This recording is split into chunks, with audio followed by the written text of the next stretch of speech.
Hello, it's John, and welcome to this short video explaining a little bit more about our induction process. So we have an induction check sheet, which I will share with you now, and that explains a little bit more about our process. So you should be able to see this now. We have an induction checklist, and we go through this with everybody who joins the Northwest Care Co-Operative as an employee or personal assistant member. And of course, the first stuff we need to get off you is various bits of personal detail so that we can get you onto the payroll system and start paying you. Then there's a section on safeguarding and risk. We check that you've had a DBS check completed. We look for some references for you and confirm that we've had those. And then we ask you a number of questions. Firstly, we require you to declare whether you've ever been involved in any kind of investigation of abuse. Yes or no answer to that. We explain the safeguarding disclosure duty to you, which is essentially that if your client reveals anything about them that you consider might be a safeguarding risk, you are obliged to disclose that to me as the registered manager so we can make a decision about whether to act on that. Even if your client asks you to keep that confidential, your disclosure duty overrides that confidentiality. We have a safeguarding policy that's on our MyCloud, and we explain about MyCloud elsewhere, but you can access that at any time. We talk a little bit about risk and independent living. We encourage people to live their best life, and we believe that that involves taking risk. And all we ask you to ensure is that that risk is managed and assessed where necessary. And we talk about Mortlock's 4 stages of adventure, which is a kind of way of getting into your head the idea of risk management. Mortlock talks about 4 stages, and the first of which is called the comfort zone, which is where things are happening so routinely around you that you don't even really notice them happening. And it's kind of like when you drive up the motorway and you're so comfortable, the road is clear, the road is dry, not many cars on the road, you're happily driving along, you lose track of where you are for a moment because you're traveling along in this zone of unconscious competence, as they call it, which is the comfort zone. The next stage, and I can never remember which kind of sequence they go in. It's either high adventure or frontier adventure, but the next stage, let's call it high adventure, is where you're starting to move a little bit out of your comfort zone and kind of having to think about what you're doing a little bit. So it might be that the motorway gets a bit busier, cars are joining you from other motorways and junctions, and you're having to position yourself and kind of think a little bit about it. But it's all within your control. It's nothing that you've not coped with before and you're really comfortable doing it. You're just having to think about it more. You go to the next stage of adventure, be it high or frontier, whatever we want to call it. And that's actually where there's a lot going on and it's getting quite busy. Maybe you're coming to a major motorway junction, lots of cars are joining, there's big lorries and all the rest of it. And you are now starting to have to think about things a little bit and really put some effort into it. And it's not quite getting scary, but it's maybe on the verge of getting scary. And perhaps the rain's starting to fall and it's getting that little bit more difficult. And you know, you're starting to feel a little bit uncomfortable and thinking it will be good for the journey to end and for things to ease off and get a little bit easier. So very busy, lots of traffic, perhaps getting dark, the rain's falling, all this kind of stuff. And then the final stage of a misadventure is where actually you're out of control. There's too much going on, you can't cope with it, and something disastrous happens, which you can't then respond to. Car, bursts across the road in front of you, and you can't do anything to avoid it because there's so much going on around you. You don't spot it till late, and then there's a collision, and everything goes wrong. So what we say and what Mortlock says about his 4 stages of adventure is that the knack really, particularly, and it's kind of used in the outdoor industry and elsewhere, and the knack really is to understand where you are at any one time in any situation, which stage you're in, and understand what that feels like and what that is like, and to keep one step below your client in that. So you could be in your comfort zone and your client could be enjoying life and sort of living life well and kind of getting the experience of things that will put them in one of the high or frontier adventure stages, but you're a stage down from them, so that if necessary you can always step up and you've still got some kind of capacity to stop them going into misadventure. So it's that idea really that you're just one step behind where they are, and it's okay for them maybe to enjoy the excitement of what they're doing and to take the risk, but you're just comfortably behind them a stage so that if things start to get out of hand, you can very quickly rein it in. We ask you if you have any health condition that we should be aware of, just so that we can take reasonable adjustments to support you in your work. And then there might be some information we need by way of detail around your DBS number and who your referees are. We have a complaints process. We explain that to you. It's the standard kind of 3-stage process.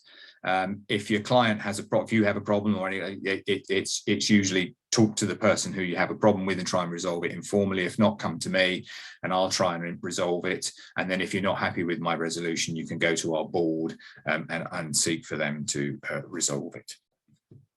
Talk some stuff about the contract. We agree a start date, what your hours per week are going to be. Most people we employ on a probationary period just to start them off and get everyone used to our way of working, which lasts 6 months. Can be quicker if people move through it quicker, but we usually set it at about 6 months. Obviously, there's a rate per hour, which is probationary pay is around 50 pence less per hour. Full pay goes up, and it depends on what terms you're employed on. And we then talk about payday and the pay process. And that's explained elsewhere on another video, but essentially our pay month runs from the 18th of one month to the 17th of the next. You submit timesheets or complete the app as soon as you can after the 17th, and I might chase you for that information, and then I'll process that and pay will be in your bank electronically on the 24th. We'll pay any reasonable expenses. Those are most usually mileage expenses if you take somebody in your car, which we pay at 45 pence a mile. We ask PAs, if available, to cover for each other. You don't have to do that, but if you want a few extra hours and a bit of extra cash, there's an opportunity there. It's a kind of mutual and voluntary agreement. But of course, if you're happy to cover for another PA, then they may be able to return the favour and cover for you when you want to have a bit of time off or a bit of holiday.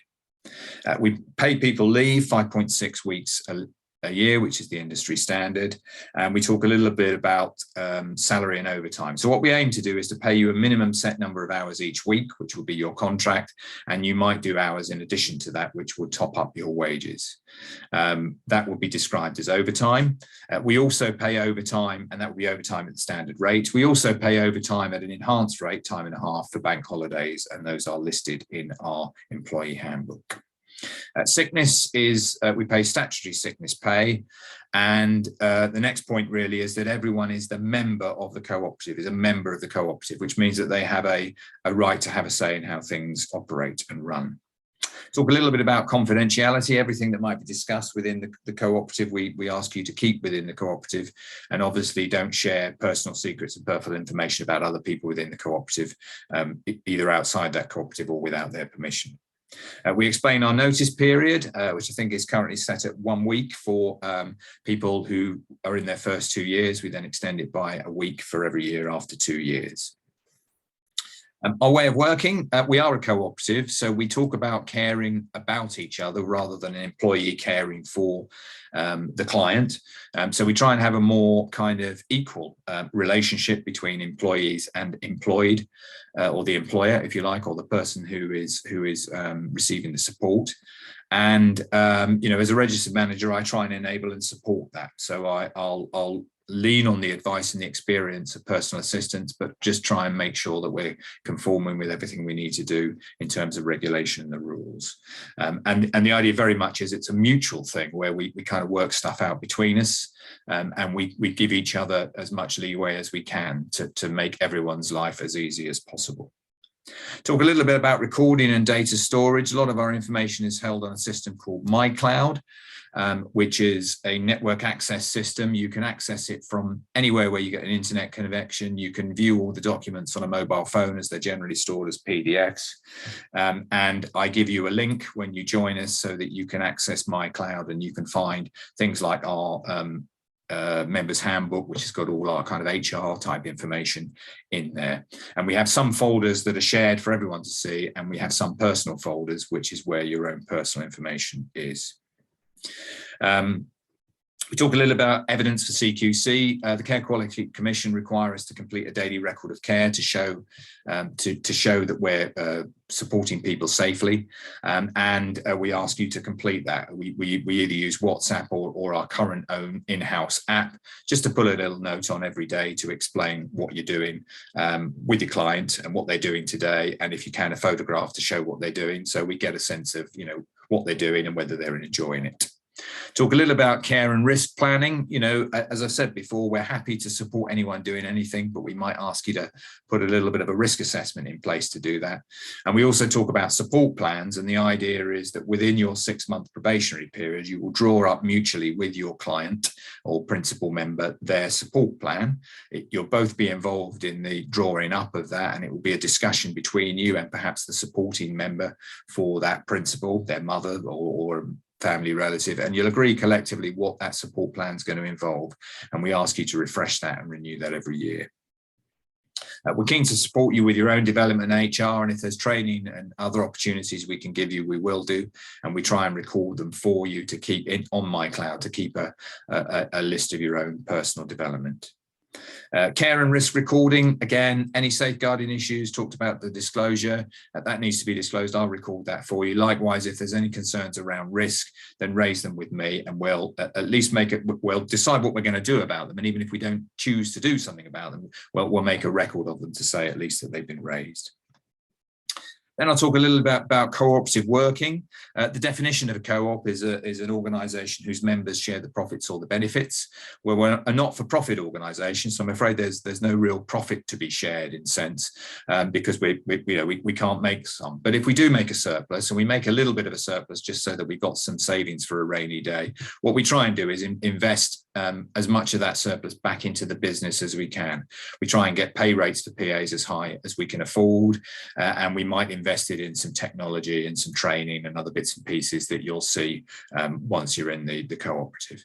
But the critical thing is we're not kind of outsourcing or outshifting a load of money that runs through the system to offshore accounts or directors' yachts somewhere, because we're a not-for-profit business.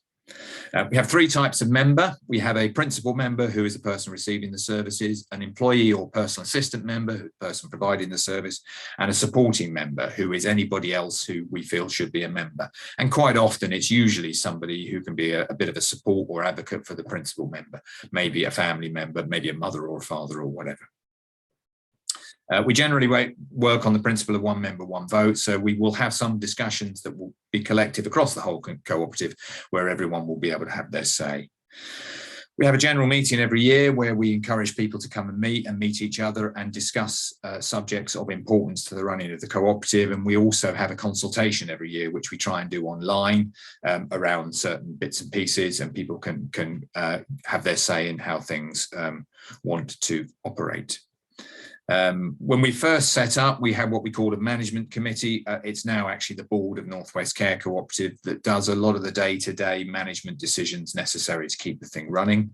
And Northwest Care Cooperative has a board, but it operates as a service company to support the cooperative. So we have a formally established organisation, registered at Companies House as a not-for-profit company, registered with the regulator as the location for and the registered manager, and in that company we hold all the legal and regulatory responsibility for the cooperative. So the cooperative goes on operating as just a group of people who's come together, but everything that we're legally required to do is held within that service company. And if they do something wrong and get sued, it's the company gets sued, not the cooperative. If the company runs out of money, it's the company that runs out of money, not the cooperative. So it kind of protects cooperative members in that sense. Our PAs, we try to encourage to operate to support each other in what are generally kind of described as self-managing teams, according to some principles known as Buurtzorg principles, which are drawn up from a sort of model in the Netherlands. And the general principle of that is that we trust people to know what they're doing, to actually care for the people that they're looking after, and to make sensible and rational decisions, and to work with those people by mutual agreement to do the best for them, and also to in a way that actually kind of enables the personal assistant to have a decent life as well. So that kind of collective, mutual sort of self-managing is what we try to deliver within the cooperative. Because employees are also members, they have a voice in the way the thing operates, and they have a say in the care plans. They can suggest things, support plans for their principal members, and bring their ideas to the table. And we also encourage, as I've said before, this idea of mutual cover between personal assistants. So they'll cover for each other's leave and holidays and days off, so that actually people are then free to feel able to take time off, rather than feeling they need to support their principal member or their client. So, team ethos is very much part of what we do.